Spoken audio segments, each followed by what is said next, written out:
Resort. তো যারা যারা আসতে চান এখানে অবশ্যই চলে আসবেন। আমি যেহেতু হামদর্দ ইউনিভার্সিটিতে আছি, তো ওখান থেকে খুবই কাছে, মাত্র 5 মিনিটে একটু ভিতরের সাইডে জামালদিন এরিয়াতে এই রিসোর্টটি। চলুন আমরা দেখি এখানে কি কি আছে।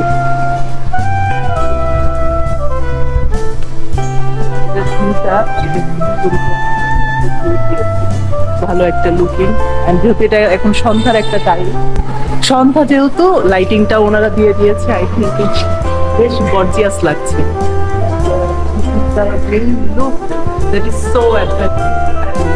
আই ফিল আপনারা আসতে পারেন, এখানে অনেক ভালো ফিল করবেন। চলুন দেখি এখানে ওনাদের খাবারের আইটেমগুলো কি কি, আরো কিছু এক্সপ্লোর করি আমরা।